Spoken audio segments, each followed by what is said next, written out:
Me right now to talk more about all of this is Georgia Senator David Perdue, who serves on the Senate Banking and Armed Services Committee. Senator, good to see you, sir. Thanks so much for joining us. Good morning. You are the only former 400 CEO in Congress, and you've also been called President Trump's favorite senator. If the president asked you for your advice on slapping new tariffs on China, what would you tell him? Well, we've been talking with the president since he was inaugurated about creating a level playing field and having a measured approach about doing that. Look, last year, Maria, he said job one was growing the economy, and we focused on regulations and energy and taxes, and you see the early stages of those results. And now he wants equal access. His instincts are exactly right. We need a level playing field with the rest of the world, and that's what all this is about. And I think we'll see a measured approach going forward. This is not a guy that wants to create isolationism or a trade war, no matter what's been said. But I will tell you this, there are imbalances around the world. I've lived with that most of my career, Maria. So was it a mistake, though, to initially institute tariffs on the entire aluminum and steel industry, where you're actually seeing, imports into the U.S. Facing these tariffs versus doing something more specific and, as Paul Ryan said, surgical, specifically targeted at China?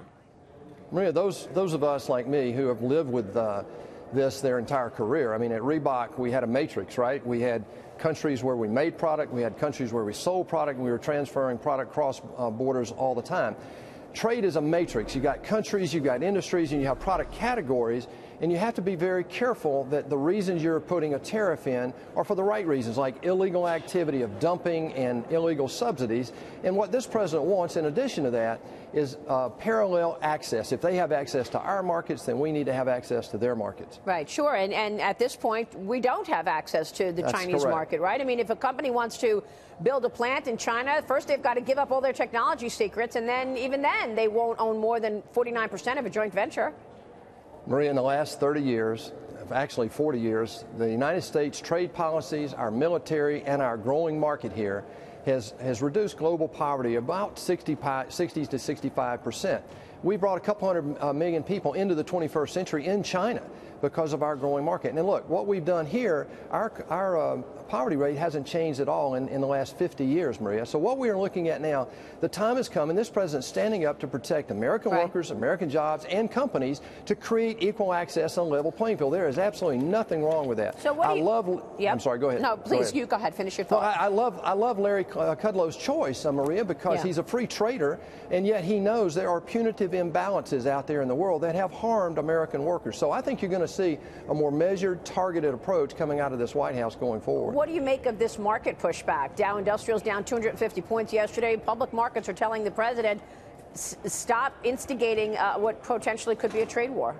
Maria, I resist interpreting stock market moves on a day-to-day basis, but I will tell you this. I would love to see some time to let the economy breathe with the changes that we've just done. I mean, regulations, energy, taxes, and we just passed yesterday this bipartisan banking bill that will free up over $2 trillion of capital coming out of our small community banks and regional banks. So this economy is humming right now, and it's just in the early stages. I would love to see us have a little time to let that mature as we go to a targeted approach on the imbalances in trade. Yeah, I'm glad that you mentioned the Dodd-Frank changes, the Senate approving some of those changes yesterday, passing a bipartisan measure that eases the rules on small and mid-sized banks. Take us through that, when we might see the bill reach the president's desk. You co-sponsored the bill. It's headed now to the House, where lawmakers say they want to tack on more provisions. When might we expect this to materialize and be on the president's desk for a signage? Well, first, I want to take a little victory lap. This doesn't happen often. This is why I ran for the United States Senate.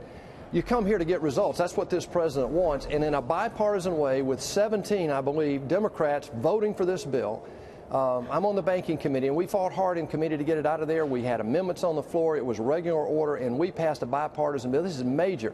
It will free up over $2 trillion of capital in our small community banks and our regional banks, and it will absolutely be stimulative to the ongoing changes that we made in the economy. I hope the House will take it up next week, pass it, get it to the president within a week or two, and let's get this thing signed, because the economy right now is moving. We need that capital. Does it bring back any unnecessary risks, as the skeptics have said? We know, I hear that, and I've heard all the speeches on that, but let's go back and review what Dodd-Frank did. Dodd-Frank wrapped up all community banks, all regional banks, with their punitive action on the bigger banks. Let me explain this. The small banks in my community and most communities back home had nothing at all to do with the 08 and 09 financial crisis.